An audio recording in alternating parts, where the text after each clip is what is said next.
Welcome to Too Fond of Books. I'm Janelle, and this is another reading roundup. I'm going to share with you 4 books that I have read recently, and so let's get right to it. First up is Lock Every Door by Riley Sager.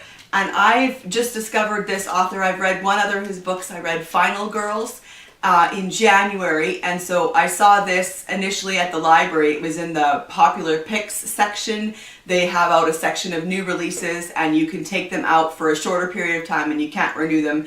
And so anyway, so I grabbed it from there because the premise sounded really interesting. So it's set in New York, and it's set in an apartment building called the Bartholomew, and now it's a really old apartment building and everyone really wants to get in there. It's one of those kind of apartment buildings, and Jules Larson is our main character. She's young, she's poor, and she sees an ad in the newspaper, I think, or she sees an ad somewhere about house sitting, and so it ends up to be house sitting at an apartment in this Bartholomew.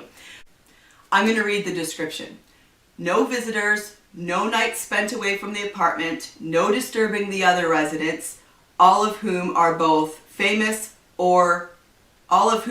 rich or famous or both.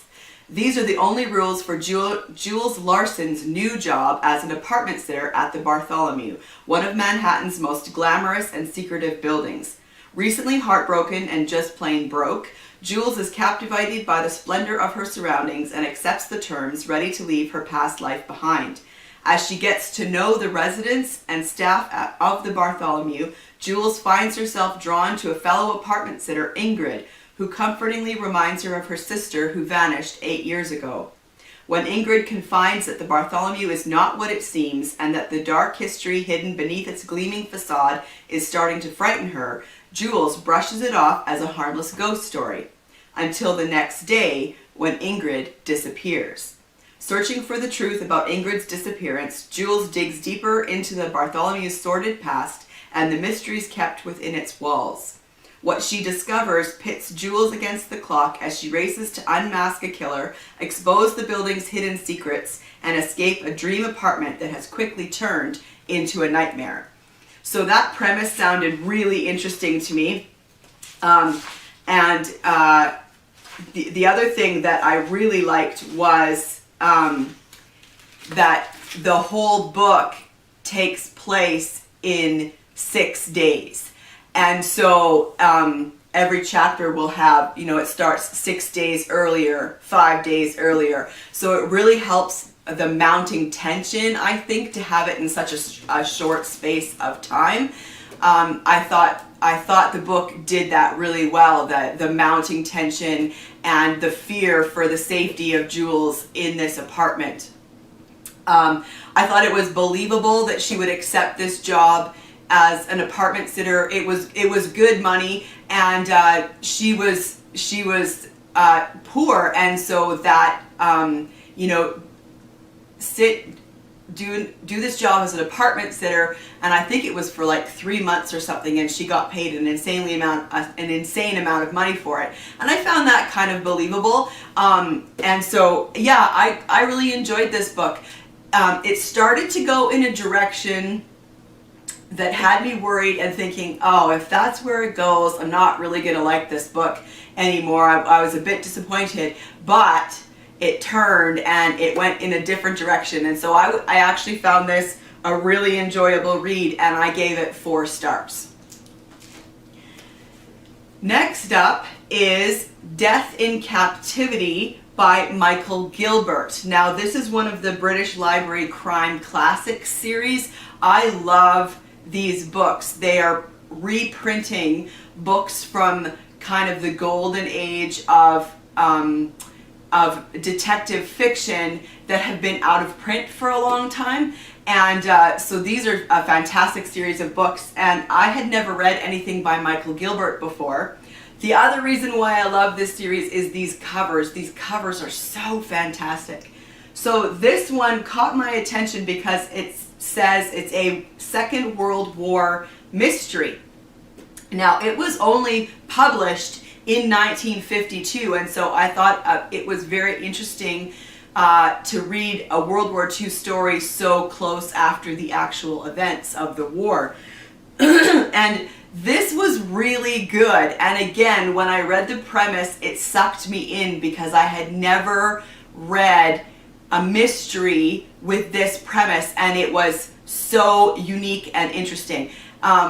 It's a locked room mystery, which I love. That's a trope in mysteries that I totally love. But it's a locked room puzzle set in an Italian prisoner of war camp during World War II. Totally fascinating, right? So here's the description. A man is found dead in an escape tunnel beneath an Italian prisoner of war camp. Did he die in an accidental collapse, or was this murder? Captain Henry Cuckoo Goyles, master tunneler and amateur detective, takes up the case. This classic locked room mystery with a closed circle of suspects is woven together with a thrilling story of escape from the camp as the Second World War nears its endgame and the British prisoners prepare to flee into the Italian countryside. This was really good. I ended up giving it 4.5 stars. I really enjoyed the ride with this book. Michael Gilbert himself spent some time in an Italian prisoner of war camp during World War II, and so that lent a lot of authenticity to the story. I found it so interesting, some of the little descriptions, like the this camp, it's all British soldiers, and there is this sort of expectation from the Italian guards that the British soldiers are going to try to escape. So it's their job. They try to escape, the Italian guards try to stop them, and that's just kind of the way everything is supposed to be. So there are all kinds of escape tunnels being dug all around the camp, and the Italian guards know about most of them. But there's one tunnel that is secret. Most of the soldiers don't even know about this tunnel because it is a really good tunnel and they've gotten really far with it, and they have so far been able to keep it secret from the guards. And this is the tunnel that the body turns up in. So not only do we have a British soldier who has been murdered and they need to look into that, but they also need to protect that tunnel, so they end up moving the body to a different tunnel, which I thought was hilarious.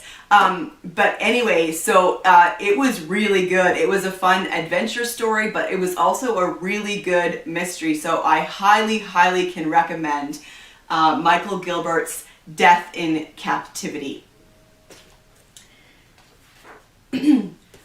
Next, I read recently The Blue Castle by L.M. Montgomery. I've read the Anne of Green Gables series. I love L.M. Montgomery, and I read the Anne stories when I was much younger, but I hadn't actually read anything else by L.M. Montgomery, and I heard a few people here on BookTube talking about The Blue Castle, so I took it out from the library. This is written in 1926, and it's set in Ontario, not on the island, not on Prince Edward Island. But I quite enjoyed this one as well. It was really good. I gave it 4 stars. The main character, Valancy Sterling, is a woman who is a little bit older, unmarried, living at home. I believe she turns 29 at the beginning of this book.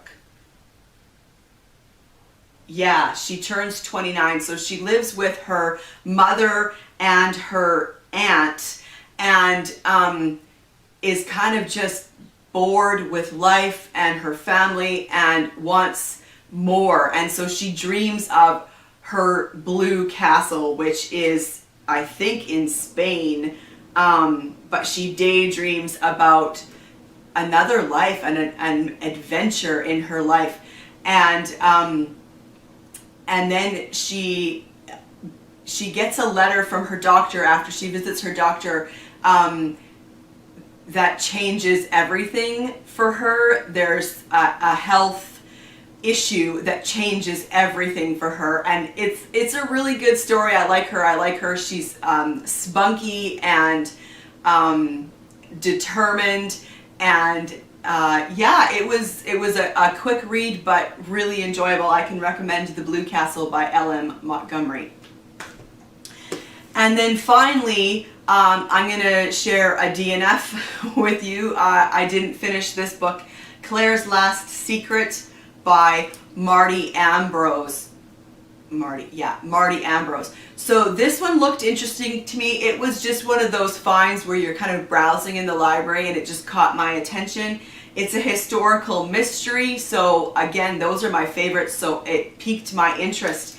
And it's set in 1873 in Florence. Again, that piqued my interest. I haven't read a ton of things set in Florence, but I find that area quite interesting. And so Claire Claremont, the last survivor of the haunted summer of 1816 Byron Shelley Circle, is living out her final years in genteel poverty. But the appearance of British tourist William Michael Rossetti brings hope that she may be able to sell some of her memorabilia to earn enough cash to support her and her niece Paula. And so there's more obviously that goes into it, but I ended up DNFing this fairly early on because although I like a historical mystery and I like the time period and I like the setting, there was just far too much infidelity, and I'm just not interested in reading about that. I don't like reading about that. And there are a lot of books that I could choose from, so I ended up putting this one down, Claire's Last Secret by Marty Ambrose. So yeah, there's four books that I've read recently. What have you been reading recently? I'd love to hear about it. Comment down in the chats. Have you read any of these books? Did you like them? Did you DNF them? Let's talk about that, and I'll talk to you again soon. Bye.